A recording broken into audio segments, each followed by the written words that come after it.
One of the most difficult things I've ever been through in my career is being embezzled from. As I talk about it now, I get the body reactions, the feelings, the feeling of being taken advantage of. As an entrepreneur, as a driven personality, one of the most difficult things for people like us is being taken advantage of. But here's a shocking statistic: 90% of entrepreneurs will be embezzled or stolen from, but none of us talk about it. And so it keeps happening over and over again. Today, I want to share with you the story of our embezzlement because maybe it might help you see something like this happening in your life. I'm Alex Sharfin, and this is the Momentum Podcast, made for empire builders, game changers, trailblazers, shot takers, record breakers, world makers, and creators of all kinds. Those among us who can't turn it off and don't know why anyone would want to. We challenge complacency, destroy apathy, and we are obsessed with creating momentum so we can roll over bureaucracy and make our greatest contribution. Sure, we pay attention to their rules, but only so that we can bend them, break them, then rewrite them around our own will. We don't accept our destiny, we define it. We don't understand defeat because you only lose if you stop, and we don't know how. While the rest of the world strives for average and clings desperately to the status quo, we are the minority, the few, who are willing to hallucinate there could be a better future. And instead of just daydreaming of what could be, we endure the vulnerability and exposure it takes to make it real. We are the evolutionary hunters, clearly the most important people in the world, because entrepreneurs are the only source of consistent, positive human evolution, and we always will be. This is a hard subject for me to talk about. I'm a high D personality. I'm driven. I don't like being taken advantage of, but I think that it's my responsibility to share this with you because one of the biggest challenges with entrepreneurial embezzlement is that not only do 90% of entrepreneurs get embezzled from, but the vast majority of embezzlement goes unreported. Entrepreneurs are ashamed, they're embarrassed, they feel bad about what's happened, they don't share what's happened, and a lot of them just sweep it under the rug or fire the person or move on and hope that it won't happen again. But I think as entrepreneurs, we have a responsibility to share with each other what's happened, to make sure that other people know that if something like this happens to you, you can talk about it and it's not your fault and it's not something you did wrong. And I went through all of those feelings when we discovered this. I felt like I did something wrong. I felt like it was my responsibility, like I should have seen it coming. But after we spent time with the Secret Service and IRS investigators and forensic accountants, they told us that it was one of the most elaborate embezzlements that they had ever seen, and that they really couldn't find it. In fact, the way we found it was incredible. I'll share that with you in a minute, but I want to give you the backstory. So in the 2000s, Katie and I ran a real estate company in Florida, and we needed an accountant. We needed somebody to help us with our books, with accounting. We had tons of transactions. And so we hired a guy named Michael Goldberg, who worked with a company called NTNS Tax Services. It was actually owned by his father, Norman Goldberg. We found out later. It's kind of ironic why we found out his father owned it. I'll share that with you in a minute. It just makes the story even worse. But we hired Michael. He came in, he started working with us, started doing our books, started really helping us, and he worked with us for a few years in our real estate business. And in 2007, Katie and I went bankrupt. The real estate market imploded in South Florida. Our business absolutely fell in on itself. We had millions of dollars in property that almost overnight went upside down, and we went from having millions of dollars in equity and millions of dollars in the bank to having negative equity and having to spend most of the money we had in the bank in hurricane repairs for Hurricane Wilma and I can't remember the other one. I blocked most of this out, that damaged our properties in South Florida. And by the time 2007 rolled around, we still had money in the bank, but we had nowhere near what we needed to balance the equity issues that we had and to continue making all of our payments. And because the real estate market in South Florida completely imploded, we went bankrupt and we lost everything. And we very quickly, out of the bankruptcy, started rebuilding. And we built a product called the Certified Distressed Property Expert. And from going bankrupt to Again, getting to liquid millionaire status took us a year. Within a year of our bankruptcy to being discharged, we did it. And Michael was our accountant at the time.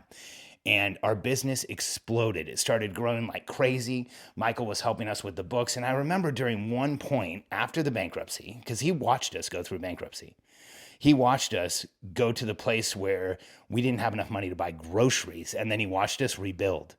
And he was part of it. He was doing our books, he was advising us. And I remember at one point after the bankruptcy and as our business was exploding, we had missed getting Michael a check for some tax payment that was due. I can't remember exactly what it was, but I think it was payroll taxes. And he paid the payroll tax payment for us. And I remember thinking, what an incredible accountant that he would be willing to make a payment for us that we would, of course, reimburse him for. But he didn't want us to be late, and he didn't want us to have a challenge. And I thought that was just so incredible. And so Michael built a tremendous amount of trust with us and became a close friend of ours and got inside. Like, we asked him for advice. He did our books for us. We trusted what he did for us. And as we grew our business, he actually became our outsourced CFO. And when we moved to Texas in 2009, he would fly out from Florida to Texas a few days a month and come in and help us with all our books and our accounting and our finances. And what we thought was happening was we had somebody who we trusted, who was a friend, who cared about us, taking care of us financially and looking over our shoulder. And it made us feel confident and made us feel taken care of. And I can remember the first time somebody on my team said that they had a suspicion about Michael. It was one of my team members came in and said, hey, I asked Michael a few questions about something that I saw in the books, and he got really defensive and kind of upset with me. And I feel like there's something going on there. And given the history we had with Michael, I remember I said, I don't think you understand. Michael at one point made a tax payment for us because he was afraid that we would get fined. Like, he's got our back. And I remember I went as far as to say, he's like a member of our family. As I share that right now, it's hard to even tell you that, because as a business expert, as a consultant, as an international, consultant that's worked with major brands and done all kinds of things, it's so embarrassing to share with you how wholly and totally we were taken advantage of, because that team member was absolutely right. And I remember telling him, like, there's no way. Michael's like family.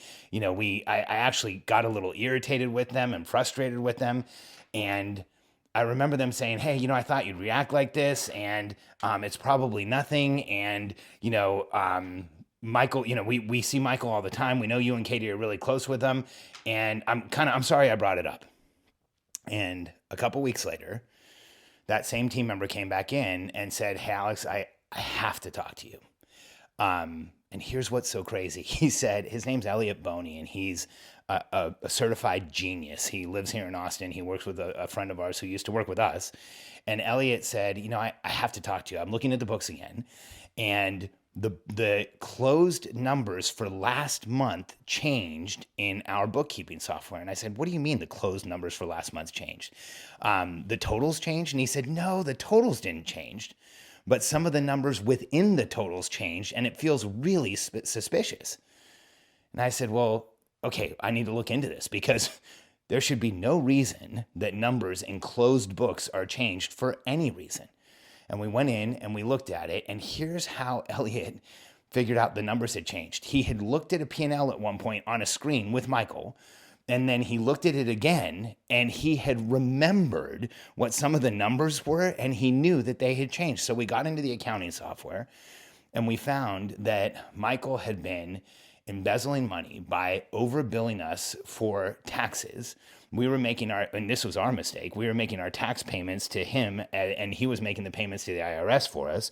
The challenge was he was billing us far more for the taxes, and then he was coming in and using general ledger entries in our accounting software to normalize what he had done with the overpayments and to balance the books so that we couldn't find what he had done. And we didn't really know that at the time. In fact, we were looking through the accounting software. It was hard to figure out. We couldn't understand really what was going on. We were uncovering everything at the time. And After I had had that conversation with Elliot, something felt different. I felt like there was some type of a threat. I felt like I was being threatened. I felt like something was wrong. I felt like the way that he explained it made sense and there really was a problem. And I remember getting on the phone with Michael. I had one of my attorneys on the phone with me. In fact, our in-house attorney at the time was on the phone with me. And I explained to Michael what we had found and what was going on. And there was this thing that happened in the tone of his voice when I said, Michael, Elliot found that some of the closed numbers had changed and I want to understand what's going on. I feel like that should never happen. I'm not an accountant, but closed numbers should never be adjusted without a really clear reason. So what happened? And his explanation just didn't make sense. And there was something in the tone of his voice that made me suspicious. And there was something that made me feel like I was in danger. And I remember being on the call and I said, Michael, you better level with me what's going on right now because you know me. I use the court system like a tool and I have my entire career. I figured out how to use attorneys when I was very young. And I figured out how to use the court system and the power of a lawsuit and the power of subpoena to figure out what you need to figure out and do what you need to do in the world. If you know how to use the court system, it's like a battering ram. If you don't, you're going to get that battering ram. And I told him, you know me, Michael. You've watched me pursue legal issues and you know I will push this all the way unless you tell me what's going on right now. I'm bringing in forensic accountants, and if there's any issue in my business, I'm going to make sure you go to prison for as long as possible. And I remember there was this long pause, and I didn't say anything. Steve, my attorney, didn't say anything. And finally, Michael said, okay, I took some money. I remember every cell in my body feeling like it was on fire when I heard that. I remember this feeling of this deep betrayal when I heard, okay, I took some money, and I was blown away that I was hearing it from Michael. This was my friend. This was somebody who had built trust with me. This was somebody who'd known me for years. This was somebody who had known me go from being wealthy to having nothing to rebuilding $1 at a time. And this was somebody who had just admitted stealing from me. And I said, Michael, how much? And he said, $80,000. And I said, what are you talking about? $80,000? And I said, how did you take it? And I remember him telling us about that he had overbilled taxes. And I said, Michael, we're going to go look at all the books, but I want all of your books. And I told him, unless I get every bank account you have, I want to see your bank statements. I want to see your financials. I want to see how you're making money. Otherwise, I'm going to the police today and I will make sure you are arrested and we pursue this as far as we possibly can. And I was blown away by what happened next. He actually thought he had built enough relationship capital with me, and he actually thought that he had built enough of a trust with me that if he admitted that he had stolen and he sent us all of the information, that somehow we might not pursue prosecuting him. So my next call was to the authorities. I got the Secret Service involved. I let them know what was going on. I let them know that we actually had all of Michael's books. We had Elliot, the same guy who found the embezzlement, start going through all of Michael's books. And here's what we found over time. He had embezzled over $1.2 million from us. He had misappropriated another $1 million from us in a way that we ended up actually having to pay taxes on the loss because we didn't pay taxes when we had spent the money, because it was an elaborate scam that he used with life insurance policies. And it was brutal. I spent 2 years with the Secret Service in a federal prosecution, digging up all of the information that we could in our business. And I'm so fortunate that I had Elliot and a few other of my team members involved, because we were able to put together a package of information that we submitted to the Secret Service that pushed the case over the top almost immediately. Michael actually got all the information that we were able to assemble because remember, we didn't just have our books, we had his. We could show when money was stolen from us and when it was deposited in his books. We could show what investments he made with our money. We could show where he spent our money. We knew that he even bought his daughter, Taylor Goldberg, a car with our money. And we showed it enough that when we submitted all the information, he actually pled guilty just to the information. We never had an indictment. There was never a grand jury. He was arrested and pled guilty to the information that we submitted. And it was incredibly difficult for us and for our team.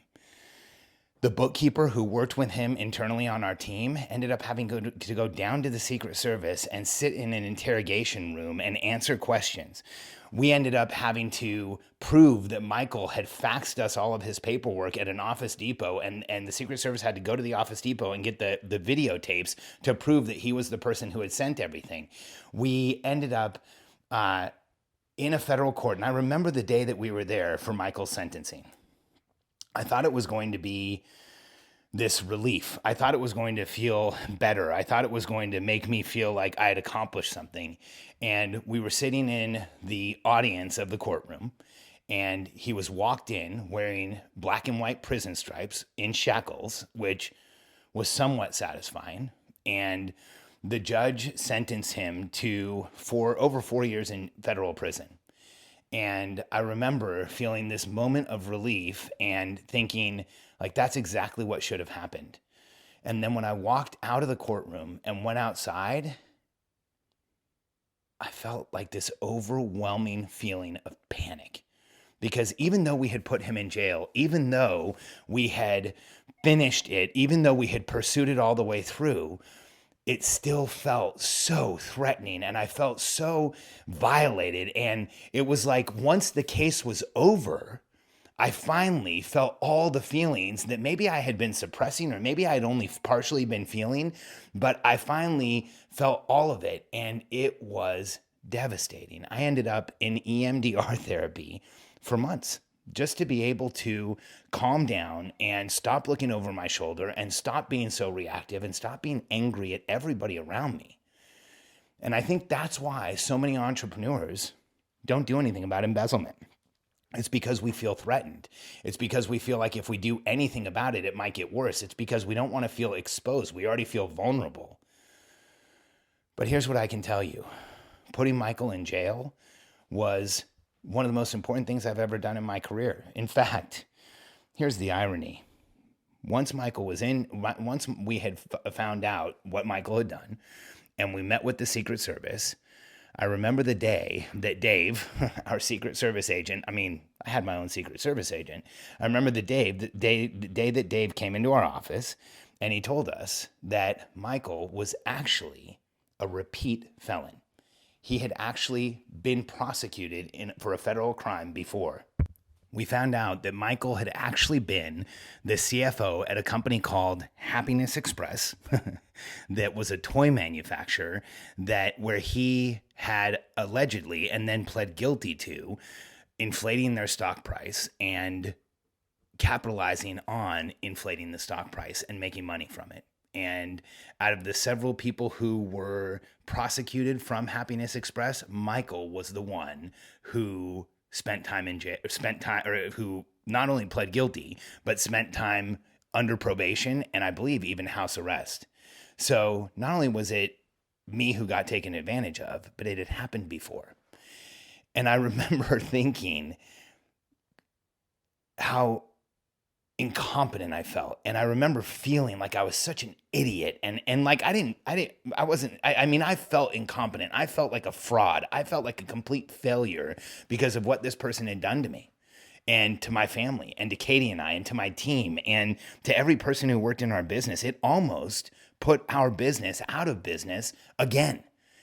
And we made it through. We made it through because Katie and I are frugal and we save a tremendous amount of money. We made it through because we had very healthy margins and we were able to not only defend what he had done and pursue him, but we were able to keep the business going. And we made it through because we made sure that we did everything we needed to do to keep the business going so that we could take him down. And I remember the day that we sat down with the Secret Service and a forensic accountant and an investigator, and they all told us, like, this is one of the most elaborate scams we've ever seen. And clearly, this guy knows what he's doing. I remember when the Secret Service guy said to us, he didn't just wake up and steal from you guys on a given day. This is something that he's been doing to other people too. He had other clients that there was issues with, or at least they perceived issues with. And it still didn't matter. I still felt so vulnerable, so exposed. It was something I didn't want to talk about. I didn't want anybody to know about it. I wanted to hide it. But now, through sharing it from stage, through sharing it with you, through talking about it before on our podcast, on this podcast, through telling other entrepreneurs about it, it's become cathartic. It's a release. It's easier now to talk about it, even though I still get body reactions and reactivity and feelings of frustration. And every once in a while, I still have a fantasy about going to Florida and confronting him in person, but I won't ever do that. And the reason I'm sharing this with you today is because if 9 out of 10 of us are going to have this happen to us, if 90% of entrepreneurs go through this, I think we all have a responsibility that when something like this happens, one, we don't keep it quiet and we don't just brush it under the rug. We prosecute to the full extent of the law and put people behind bars. That's where Michael ended up, in a black and white suit wearing shackles, which is exactly where he belonged. Did he get enough jail time? Not in my opinion, nowhere near enough. But he was in jail and he's now a ex-convict 2 times. Just let him step out of line again, because 3 strikes and he's out. And I think we have a responsibility that when this happens to us, to share it with other entrepreneurs, to tell the story, to let people know what happened, because this is happening to entrepreneurs right now. Every single day we get taken advantage of. It's not easy doing what we do. We are the most vulnerable person in the room. And it's you can have checks and balances in place. You can do everything you can to be careful and to make sure that it doesn't happen to you. But the statistics tell us it's going to happen to all of us. Today, Katie and I have an outsourced finance company that handles our finance. We have a bookkeeper internally that handles our personal finance. We have checks and balances in place for our checks and balances. And we don't believe that this will ever happen to us again the way that it happened with Michael. But I am always vigilant and always watching to see if anything's happening anywhere that I feel uncomfortable with. Because in retrospect, after it all fell apart and after we figured out what was happening, I started remembering there was times where I did feel a little uncomfortable with Michael. Or there was times where he gave me an answer that I didn't really understand. And because he was a friend and because I was in a hurry, I didn't ask follow-up questions. And there was times where I felt like something was going on, but I didn't do anything. And so for you, if you ever feel like something's going on, if you see smoke in a business, I want you to know that normally it's not where there's smoke, there's fire. In a business where there's smoke, there's usually a raging inferno like we had. And if you ever have that feeling, I want you to stop, investigate it, and figure out what's going on, because I didn't. And you can learn from the mistake I made. You don't have to have a 7-figure embezzlement like I did to learn the lessons. You can just be vigilant and trust your feelings and trust your instincts. And if you see smoke, go after it. If there's a thread, pull it, because chances are there's a lot more than you know going on.